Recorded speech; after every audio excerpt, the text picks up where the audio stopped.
Bismillahirrahmanirrahim. Assalamualaikum warahmatullahi wabarakatuh. Yang terhormat Bapak Muhammad Ehsan, Eskom MM, selaku dosen pembimbing saya. Pada kesempatan kali ini, saya Kirana Purwaningrum, NIM 111811566, dari Program Studi Manajemen Fakultas Ekonomi dan Bisnis Universitas Pelita Bangsa, akan mempresentasikan proposal penelitian saya yang berjudul Pengaruh Beban Kerja Terhadap Turnover Retention yang dimediasi oleh Burnout, studi kasus pada PT Maxis International Indonesia. Adapun pokok bahasan pada presentasi kali ini ada 3. Yang pertama itu ada bab 1 pendahuluan, yang kedua ada bab 2 yaitu landasan teori, yang ketiga itu ada bab 3 metodologi penelitian. Baiklah, saya mulai. Bab 1 pendahuluan. Peneliti dalam menyusun proposal ini dilatar belakangi oleh berbagai masalah, yaitu masalah saat ini adalah turnover retention karyawan. Turnover ialah suatu permasalahan yang wajib diperhatikan oleh perusahaan. Karena biasanya kondisi turnover retention di suatu perusahaan yang tinggi, maka akan berpengaruh kepada kondisi perusahaan. Contohnya produktivitas perusahaan yang menurun, bahkan beberapa perusahaan mengalami kerugian akibat turnover retention yang tinggi. Mengapa seperti itu? Karena turnover retention yang tinggi akan mengeluarkan banyak biaya seperti untuk biaya rekrutmen, untuk biaya training, dan lain sebagainya. Tingkat turnover karyawan yang tinggi diperkuat oleh hasil survei Hay Group mengenai tingkat turnover karyawan secara global yang terus meningkat.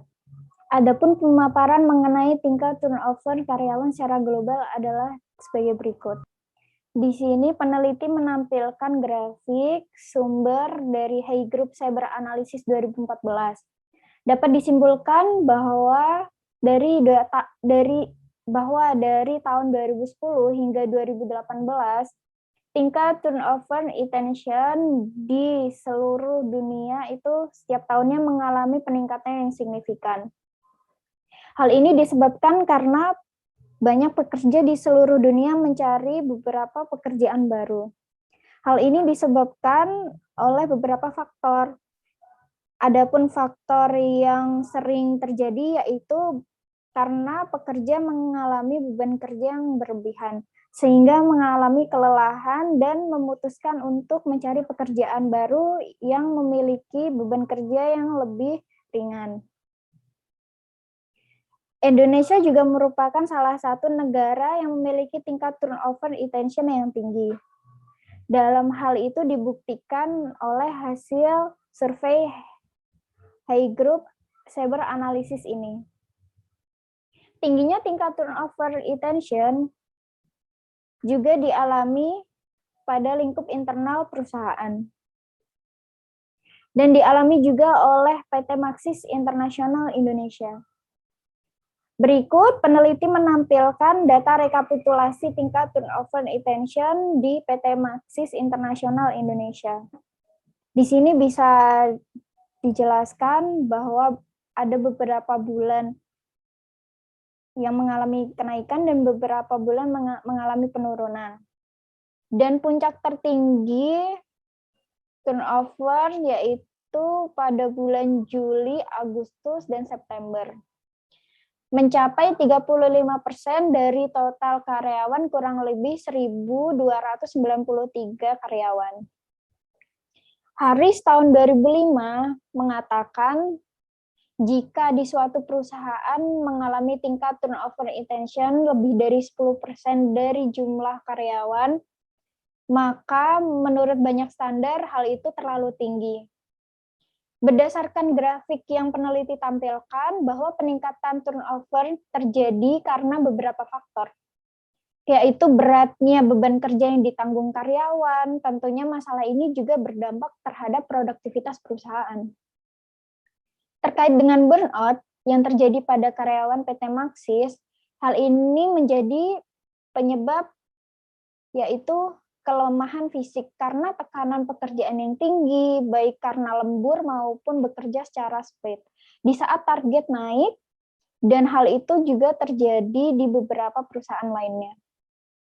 Beban kerja yang berlebih timbul karena waktu dalam pengerjaan suatu pekerjaan itu terlalu singkat, kurangnya manpower, sehingga satu orang bisa mengerjakan beberapa pekerjaan yang harusnya dikerjakan 2 orang, itu dikerjakan oleh 1 orang.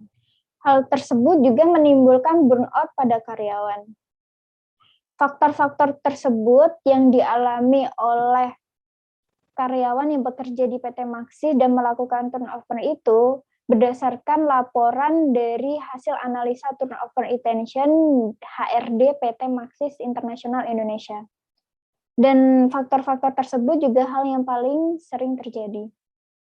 Hal tersebut membuat karyawan memilih untuk mengundurkan diri dari perusahaan.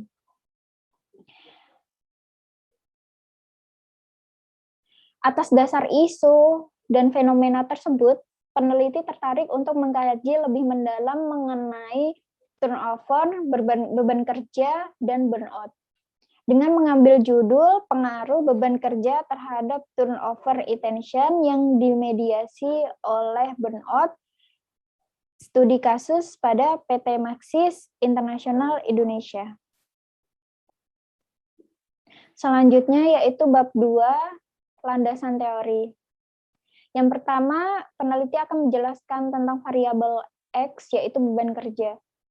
Beban kerja merupakan suatu kondisi di mana seorang karyawan melakukan pekerjaan yang terlalu sulit atau terlalu banyak pekerjaan dibandingkan dengan waktu yang tersedia. Pada variabel X beban kerja ini ada 3 indikator. Yang pertama itu ada beban waktu, yang kedua ada kekuatan bekerja, yang ketiga ada stres mental. Lalu hubungan beban kerja terhadap turnover intention yaitu beban kerja merupakan salah satu alasan atau faktor penyebab terjadinya turnover intention pada karyawan, di mana pindah kerja dapat disebabkan karena beban kerja pegawai yang sangat berat dan menimbulkan pegawai tidak mampu untuk melaksanakannya. Yang kedua itu ada variabel Y, turnover intention. Turnover intention ini adalah niat karyawan untuk meninggalkan organisasi secara sadar dan disengaja. Dan variabel Y, turnover intention ini memiliki 3 indikator. Yang pertama itu ada intention to leave atau keinginan untuk keluar. Yang kedua itu ada intention to search atau keinginan untuk mencari. Yang ketiga itu ada indikator likelihood of leaving atau kemungkinan untuk meninggalkan. Yang ketiga itu ada variabel Z, yaitu burnout. Burnout merupakan gejala kelelahan emosional yang dialami individu karena tingginya tuntutan pekerjaan. Adapun indikator dari variabel Z burnout ini ada 3, yaitu ada emotional exhausting atau kelelahan emosional, yang kedua ada lack of personal accomplishment atau kurangnya pencapaian pribadi, yang ketiga ada depersonalization atau depersonalisasi. Lalu apa hubungan burnout dengan turnover intention? Jadi burnout merupakan salah satu faktor penyebab terjadinya turnover pada karyawan, di mana pindah kerja dapat disebabkan oleh kelelahan. Dan karyawan mengalami ketidaknyamanan lalu memutuskan ingin keluar dari perusahaan. Selanjutnya ada penelitian terdahulu. Di sini peneliti menampilkan ada 6 penelitian terdahulu. Yang pertama ada dari Xiaoming et al. 2014, yaitu beban kerja berpengaruh pada turnover intention. Yang kedua ada penelitian dari Tan Tiar 2019, burnout berpengaruh positif terhadap turnover intention. Yang ketiga ada dari Kim dan Stuner tahun 2008, burnout memiliki pengaruh positif terhadap turnover intention. Yang keempat ada penelitian dari Hang Yu et al. 2005, beban kerja berpengaruh positif signifikan terhadap turnover intention. Ada yang kelima itu penelitian dari Liu dan Lo tahun 2018, burnout berpengaruh positif signifikan terhadap turnover intention. Yang terakhir ada penelitian dari El Saka tahun 2016, yaitu burnout memiliki hubungan yang positif terhadap turnover attention. Selanjutnya ada hipotesis. Dari penelitian-penelitian tersebut, peneliti dapat membuat 4 hipotesis. Hipotesis pertama yaitu beban kerja berpengaruh positif terhadap turnover attention. Hipotesis kedua ada beban kerja berpengaruh positif terhadap burnout. Hipotesis yang ketiga ada burnout berpengaruh positif terhadap turnover attention. Hipotesis yang keempat, beban kerja terhadap turnover attention yang dimediasi burnout terdapat pengaruh positif dan signifikan. Selanjutnya peneliti menjelaskan bab 3 yaitu metodologi penelitian. Jenis penelitian yang dipakai oleh peneliti yaitu kuantitatif, lalu lokasi penelitian ini adalah di PT Maxis International Indonesia. Populasi dan sampel yang dipakai yaitu populasi dari 101 orang, sampelnya ada 80 orang, diambil dari rumus Levin.